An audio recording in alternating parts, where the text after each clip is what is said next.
All right, we're good. All right, so we're going to get started now, finally.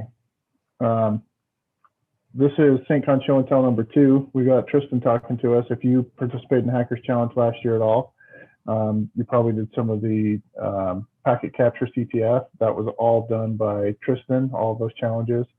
It was by far my favorite category. It's the only category I completed, honestly. Tons of fun. It was a good rabbit hole. It was the right level for me to figure stuff out, and the right amount of directing and leading. And because I enjoyed it, I talked to Tristan and said, "Hey, Tristan, can you kind of give us some more of that and give us some training instead of just puzzles, but give us a little bit of walkthrough and challenge?" So, quick introduction to Tristan. If you don't know him, he's been a part of St. Con or Utah State Organization for as long as I have, forever, I guess. Seems like as long as I have.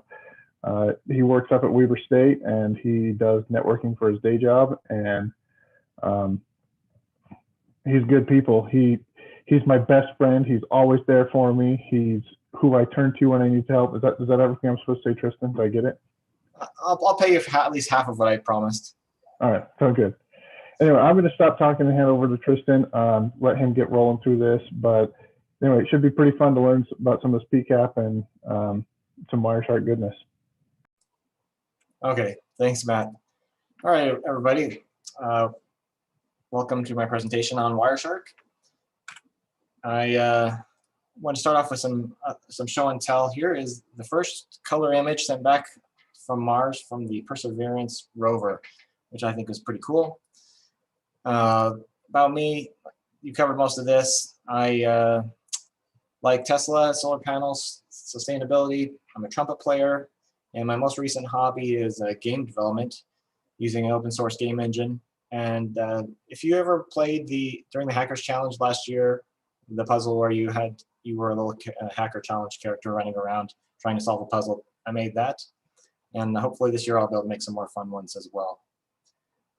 I do networking as a day job, and so I frequently do use Wireshark to help solve problems, find out what's happening. But I wouldn't call myself an expert. But this presentation will be kind of geared to beginner intermediate level. We're going to talk about what it is, what kind of questions you can answer with it, and what do you need to know to use Wireshark, which is not much.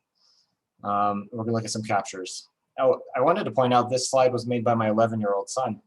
He helped me out with some of my graphics. This is a Wireshark, yeah. And he also did this great drawing here. So if you don't know what Wireshark is, it's an open source protocol analyzer. It's probably the most popular, most common. It's sponsored by Riverbed.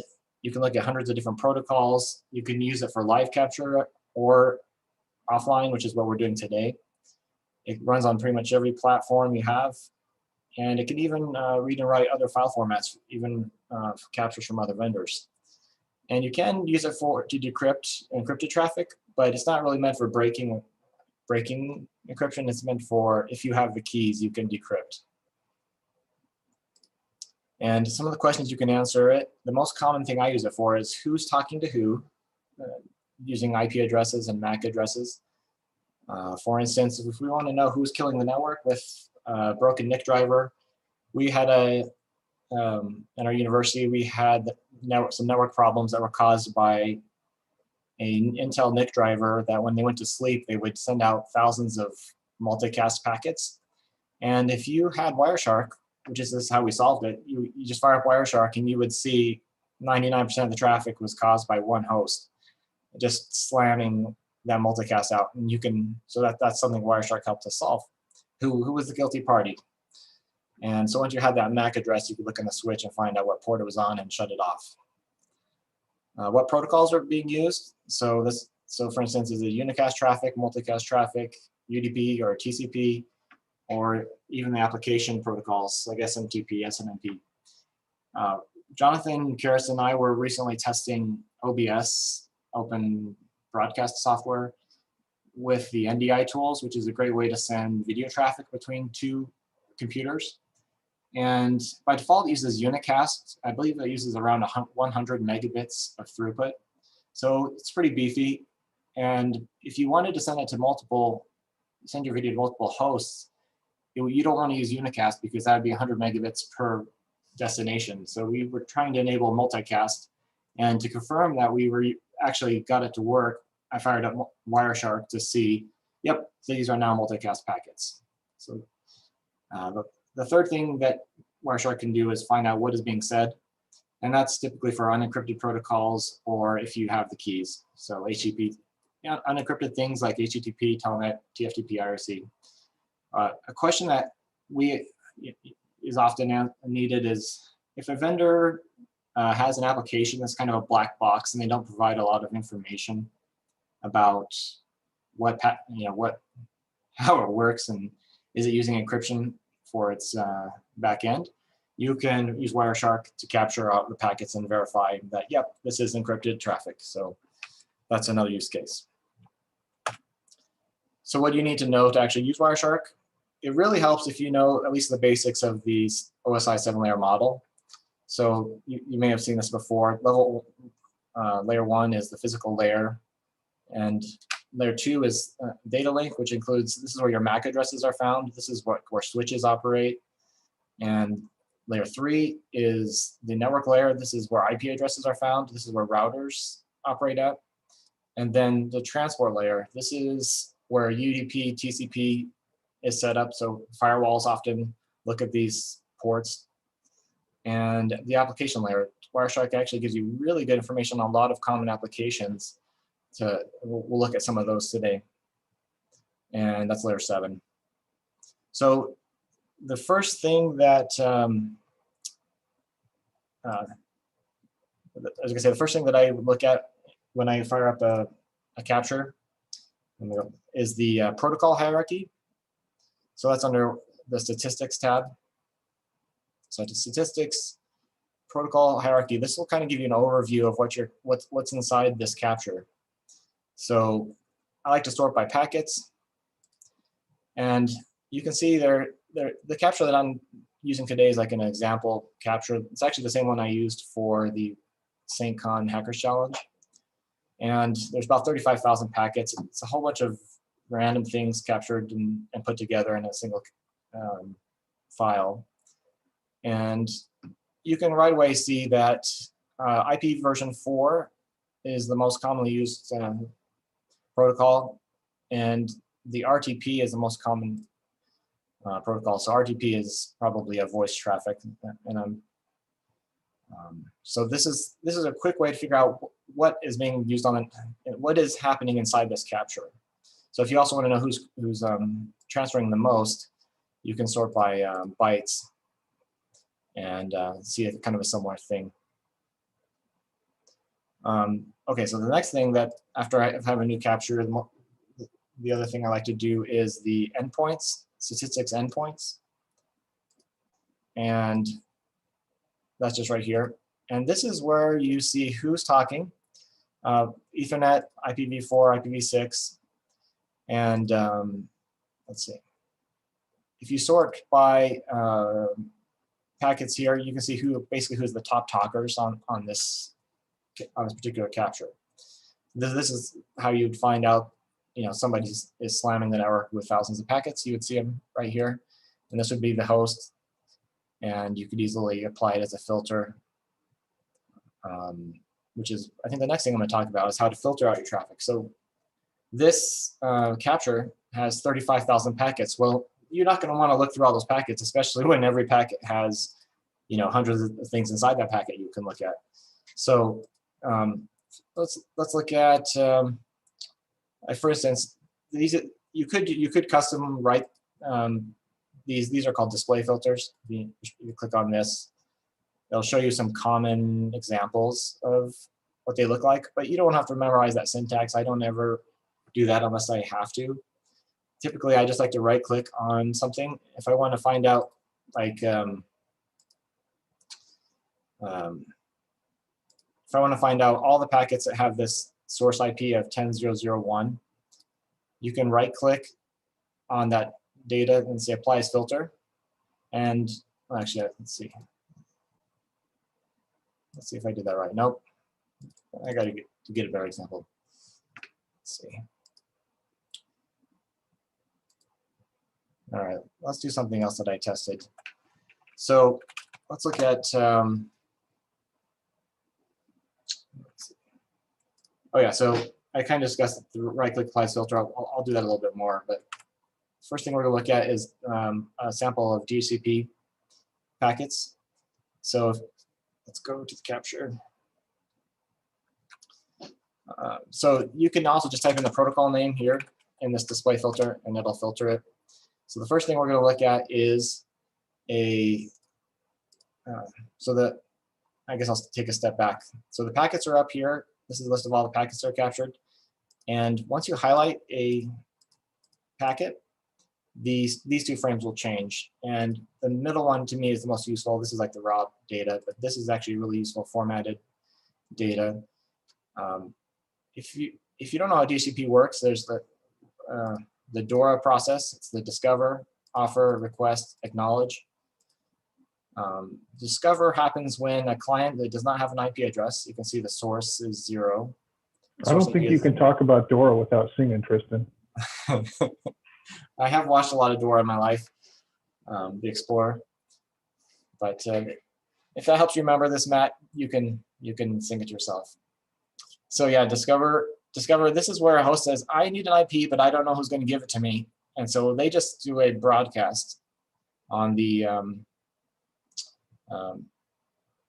a broadcast and says, I need an IP address. And let's look at this exact packet. So frame, this is the layer 1 information. So you see that it's a wireless link, Ethernet link. That's about all you can get from the layer 1. But layer 2 gives you the source and destination MAC address. And it actually is trying to guess the manufacturer of the MAC address, which is things of an Intel NIC. And the destination is just the layer 2 broadcast, because the client doesn't know who is the DHCP server at this point. And then, yeah, it's the same for layer 3. It doesn't have an IP, and it's just broadcasting. So this is layer 4. It's using UDP. Source, this is what DHCP uses. Source is 68, destination 67. And the very most useful information happens here in the application layer. So you'll look here. This is the DHCP discover. And you'll see that the host actually tells the server what its host name is. So this was sent by a Micronopics system, which is like a Linux distro. And this is really interesting, the parameter request list. So these are all the things that the client's asking the DHCP server to provide if it has it. And so it wants, obviously, the router is very useful. The subnet mask is very useful. And let's see what happens next. So the next thing is we have a offer. This is coming from the DHCP server. And let's see, how these all expanded. Oh, so so here, this is where you know how when you use DHCP, you get a default gateway. That's what this is. This is where the default gateway is sent from the DHCP server.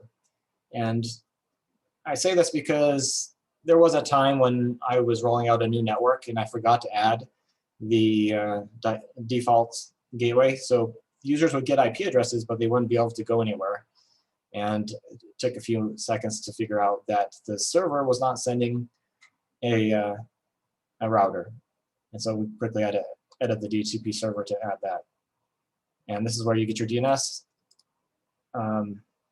servers from.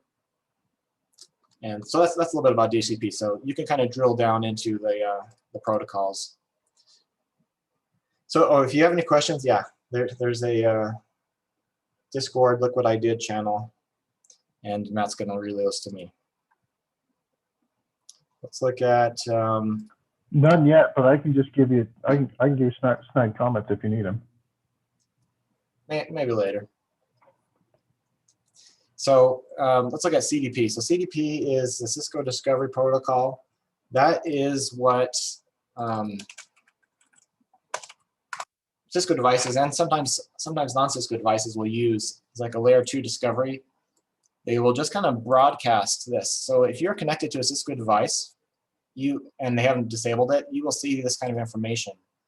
Like you can see the name of the device. So this particular capture was connected to a device called P2. You can see that it's a Cisco 3725, and you can see the software version. So this is also interesting from a security aspect.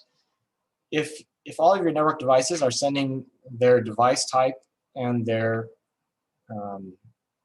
the model they are, the software they're running, and oh look, you even get a management address to try to hit.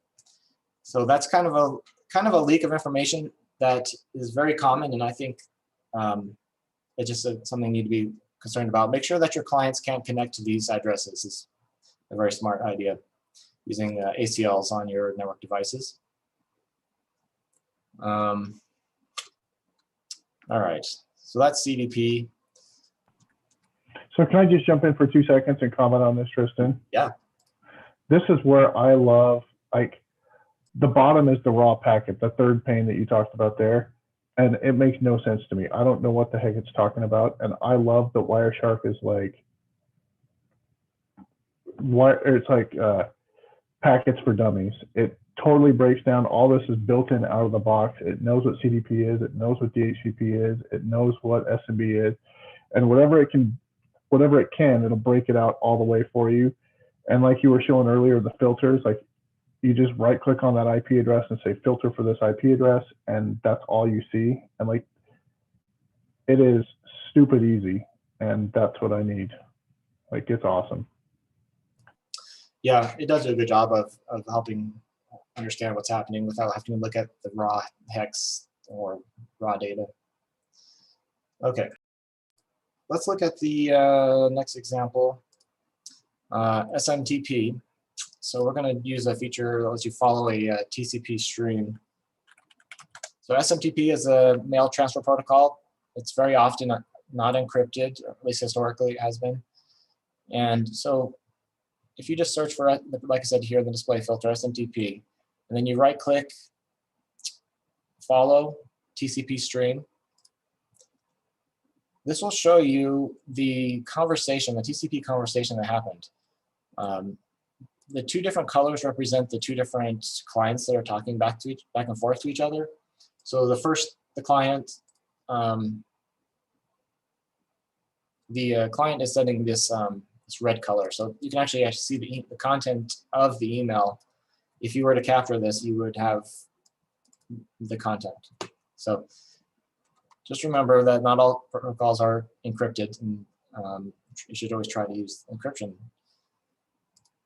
So let's see. Let's look at DNS. So DNS is very useful to know how DNS works and troubleshoot. So let's look at this first one. This is a DNS query, and the query is they're looking for this German domain name, and it's asking for a type A record, which is a standard IPv4 record. And if Wireshark does a really nice job, you don't have to search for where the response is. The response is actually just right here. If I double click on this, it goes to the packet that has the answer, and the answer is this is the IP address of the A record. So that's really useful in trying to understand how DNS is working on your network. And as you guys know, DNS uses UDP 53 or sometimes TCP 53.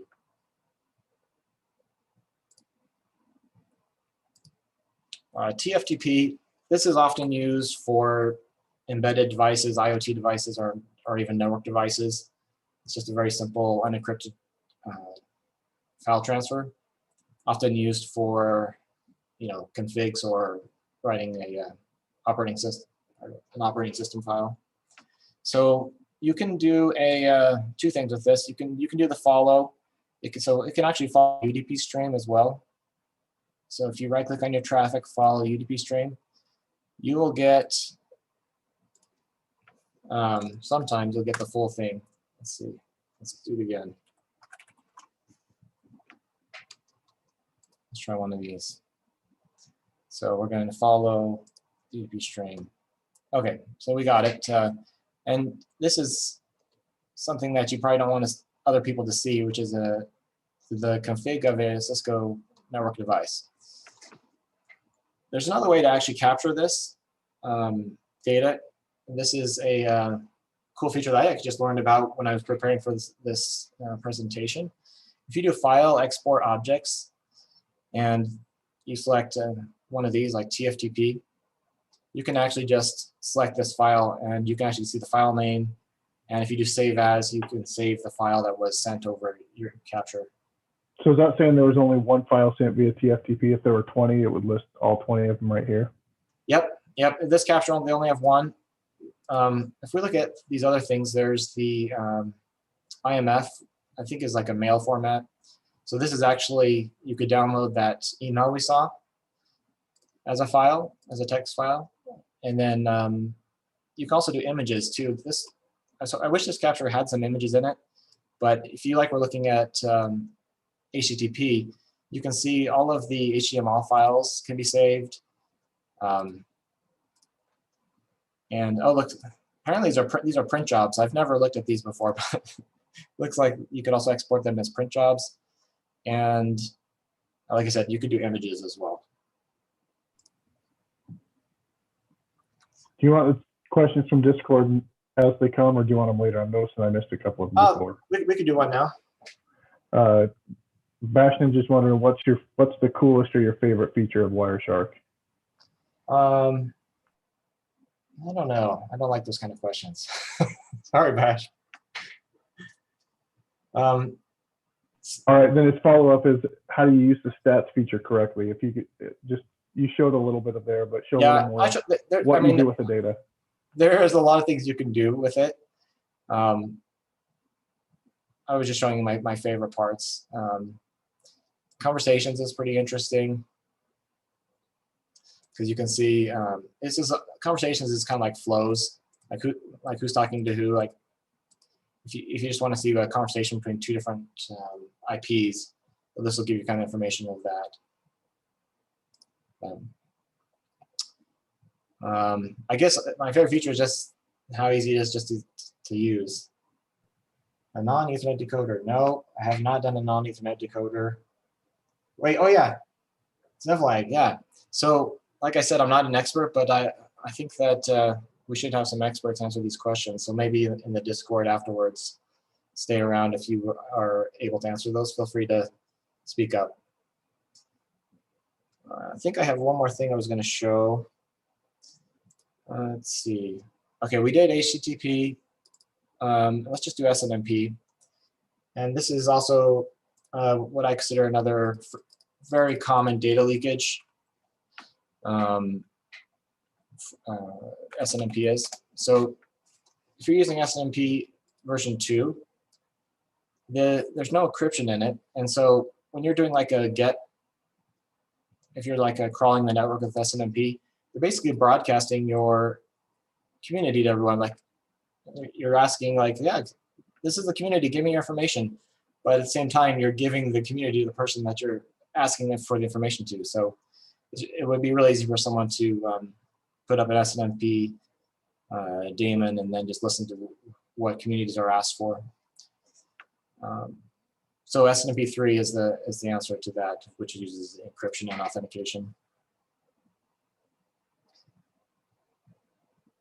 Okay, let's see. Visualization. How do I do visualization?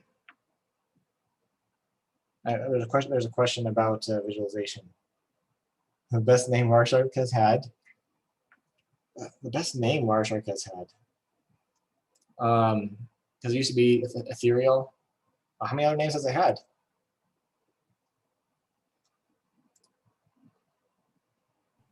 I only know of it too. Yeah. I'm not sure where the visualizations are, so I can't really talk too much about that. It does have some VoIP information, so you can look at, there's a couple phone calls. And I tried playing these, but they don't play in this example. But I think depending on your capture, you might actually be able to play the audio. I've pulled it out before and downloaded and played the audio files. It's pretty cool that it can reassemble. Have you ever got into play just like this, hitting play streams? Yeah, back in the day when Troy was doing all the Hackers Challenge, he did a few of those where you'd have to decode a SIP stream and play somebody's voicemail. Yeah, that's awesome. Okay, I think that was all I was going to show for today. Let's see. All right. Definitely need a fluffy shark in the pre-zone. Okay, that was cool. That was perfect. I like that it gets people curious, that people are talking in Discord. And that's the whole point of this, is to get discussion started and get things going. But also, it's cool. I'd never seen that export file. That's a super cool feature. I love that. I've wanted to do it, and knowing that there's an even easier way to do it makes me happier. So thanks for doing that for us, Tristan. That was pretty cool. I enjoyed the presentation, learned some stuff, and I hope other people did too. But we're going to keep going. Next month, we're going to have Waylon Grange is going to talk to us a little bit about, Professor Plum's going to talk to us a little bit about Ada and doing some decompiling or reverse engineering with Ada Pro. So make sure you could join us next month, the first Tuesday of the month at noon again. It'll be anywhere between 30 minutes and anywhere from 15 to 45 minutes. But yeah, thanks everyone for watching. Hope you learned something. If you have suggestions on topics you want to hear, or people you want to have present, or if you want to present, reach out on Discord. We'd love to hear from you. We'd love to keep this going. If you have ideas or suggestions on how to change the process, we'd love to hear that too. So thanks again, Tristan. Appreciate your time putting that together and for presenting for us. No problem. I really love being part of this community, and thanks for having me. Sure. All right, then I guess we can end this stream, and thanks again.